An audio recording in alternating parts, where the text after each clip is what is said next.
चौथा श्रीनाथ हिंदी महोत्सव जमशेदपुर।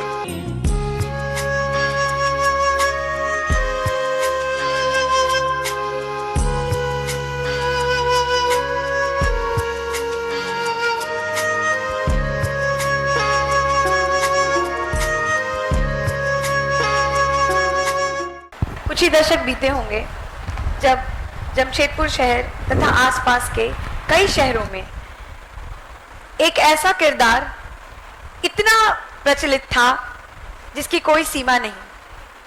रामू। रामू का मंचन जमशेदपुर के लगभग हर थिएटर, हर जगह हुआ। मनस्थिति का ऐसा मार्मिक चित्रण जो आपको अंदर से सोचने पर मजबूर कर दे। जानना चाहूंगी सर कि इस किरदार रामू से जुड़ी आपकी संवेदनाएं और आपकी प्रेरणा, कैसे इसको आपने गढ़ा, कैसे इसको आपने जीवित सजीव किया?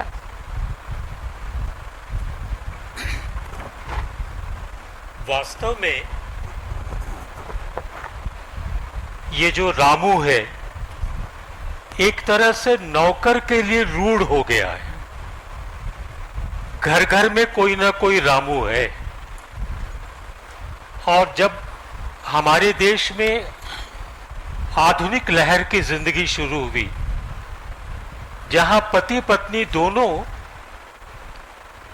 काम करने के लिए जाने लगे, तो वैसी स्थिति में एक रामू घर के लिए केवल आवश्यक ही नहीं बल्कि वो अनिवार्य हो गया। और उस नाटक का जो ताना बाना है, मैंने कुछ उसी तरह बुना है कि एक दिन रामू काम पर नहीं आता है। और जो कपल हैं दोनों नौकरी पेशा हैं, जिनकी अपनी अपनी आवश्यकताएं हैं, मजबूरियां हैं, जाना है, जरूरी है, तो घर में उस दिन कौन रहेगा? और बेटी जो स्कूल से लौट के आएगी तो उसकी देखभाल कौन करेगा? इस बात को लेकर के जो बहस शुरू होती है, वो बहस इतनी दूर तक बढ़ जाती है कि दोनों एक दूसरे के चरित्रों की चीरफाड़ तक चले जाते हैं। लेकिन जब दूसरे दिन रामू आता है काम पर, तो सब कुछ ऐसा सहज सामान्य हो जाता है जैसे कुछ हुआ ही ना। तो ये मैंने देखा कि आधुनिक जिंदगी में, आधुनिक जीवन जीने के लिए, भौतिक सुविधाएं जुटाने के लिए, एक आरामदेह जीवन शैली अपनाने के लिए, जिसकी सबसे ज्यादा एक नींव के पत्थर की तरह जरूरत होती है, वो रामू है। ऐसे कितने रामू कितने परिवारों को संभाल रहे हैं, लेकिन उन रामुओं की ओर देखने वाला कोई नहीं है।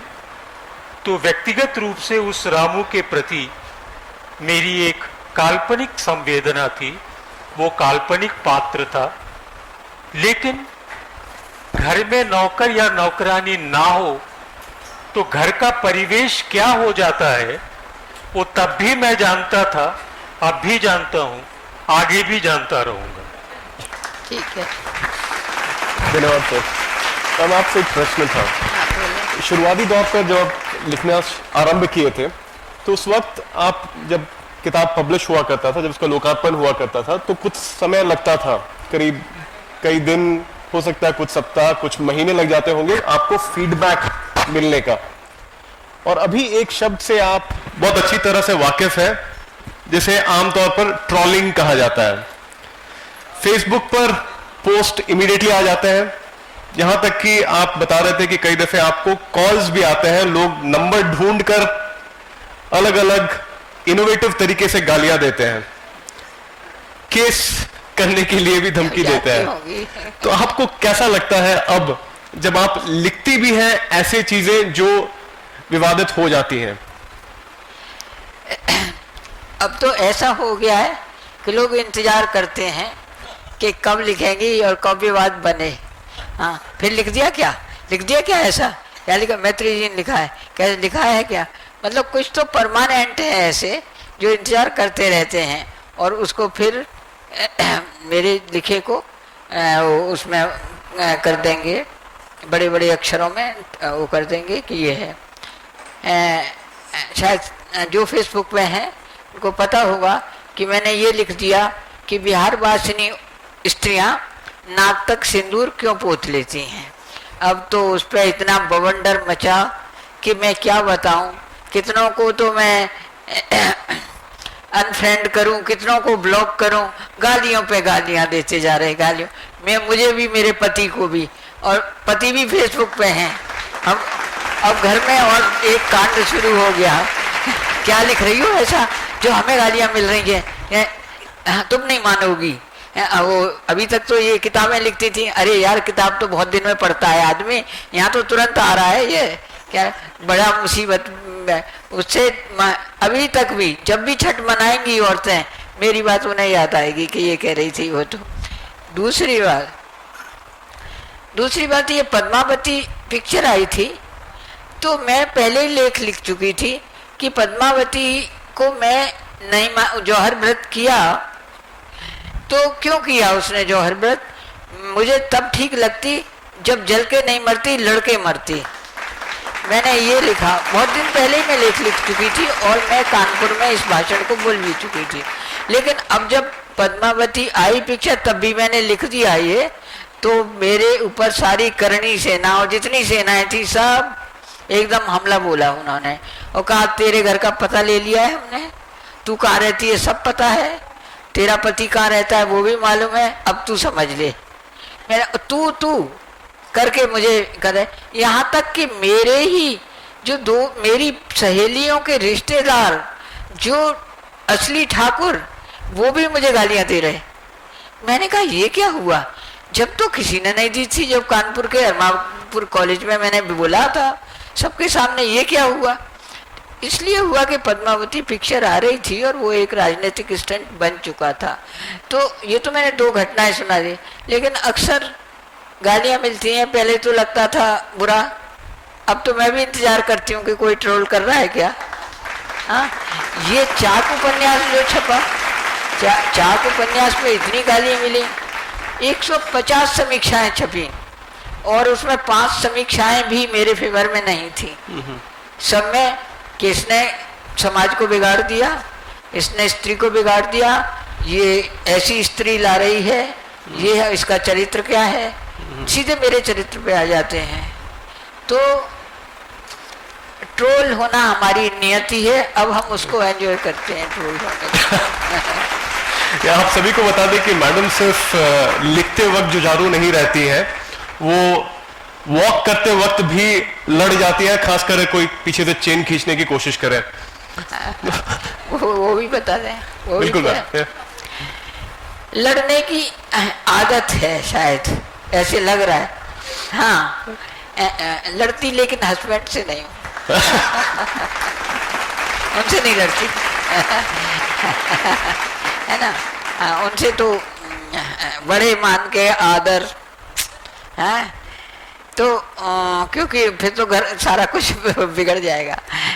नहीं, जैसे कोई भी अन्याय हो उसके लिए लड़ना तो चाहिए। घर में भी, मैं तो ऐसे ही कह रही हूँ, घर में भी अन्याय हो तो दूसरी तरह से कहती हूँ, लेकिन मानती नहीं हूँ, समझौते नहीं करती। वो मेरी माँ से आया या कहाँ से आया लड़ने का। पार्क में घूम रही थी तो सोचा इनकी उम्र तो ये तो बूढ़ी हैं, तो ये लड़का आया सुबह 6:15 बजे थे, तो वो ऐसे करके चेन खींचने लगा, ऐसे करके मैंने हाथ पकड़ लिया, नहीं ये नहीं करोगे तुम। तो उसे बड़ा ताज्जुब हुआ कि ये मेरे से ऐसे कह रही है। हाँ, तो उसे खींचा भी, मेरे लगी भी यहाँ। मैंने कहा नहीं, हाथापाई हुई, खूब हाथापाई हुई और नहीं दी मैंने, चेन नहीं दी। तो वो मुझे धक्का दे के भागा, धक्का दे के मैं गिरी और गिरने से मेरी कमर में लगी। अगर कमर में ना लगती तो मैं इनको नहीं बुलाती कि मुझे ले जाओ, लगी, लेकिन चेन नहीं दी। घर में कहा कि क्या तुम जान दोगी, तुम दे ही आती चेन, क्या हो जाता। मैंने कहा दे क्यों आती, लड़ना तो चाहिए, ऐसे ही ले जाएगा। तो वो सब अखबार में निकल गया कि मैत्रेयी ऐसी लड़ी, चेन स्नैचर से ऐसी लड़ी, क्या कहते हैं, और चेन नहीं थी उन्होंने। ठीक है, तो कह रहे, मेरे पति कह रहे चेन तो नहीं थी मगर चेन को बुना भी तुमने बहुत लिया, हर पेपर में निकल रही है, हर पेपर। तो ऐसा है, कुछ ऐसी चीजें नहीं, कहने का मतलब ये है कुछ ऐसी चीजें हैं, यदि अन्याय होता है, अत्याचार होता है तो चुप नहीं रह जाता। मैं नहीं रह सकती, मैं कह देती हूँ। इसीलिए हमारे यहाँ विजय यहाँ बैठी हैं, सब जानती हैं, हमारे यहाँ मेरे दुश्मन बहुत मिलेंगे, मित्र मिलना बहुत मुश्किल है।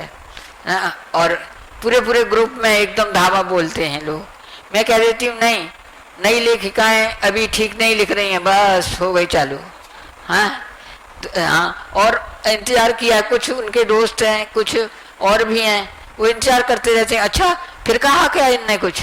हाँ अच्छा क्या कहा?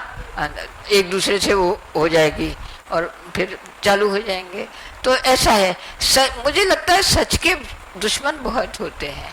सच बोलना ही अपराध है और न्याय की बात करना ही अपराध है। बस हाँ जी करते जाओ, वो होता नहीं है। वो एकेडमी में भी नहीं हुआ, वैसे मिनिस्टरों से लड़ गई, इनके केजरीवाल की नाक में दम कर दिया है ना, उनको लोग हटाने पड़े तुरंत। तो फिर मेरा कार्यकाल पूरा हुआ तो फिर कहा तो अब रह दो, अब बहुत हो गया है ना। तो क्योंकि आप दावे कुछ कर रहे हैं, आप बातें कुछ कर रहे हैं, आप कर कुछ और रहे हैं, वो नहीं करता। साक्षात्कार का यह भाग अंत नहीं आरंभ है। संवादों का सिलसिला आगे भी जारी रहेगा। तब तक के लिए हमारे चैनल के साथ बने रहें। अपने विचार कमेंट बॉक्स में जरूर लिखें।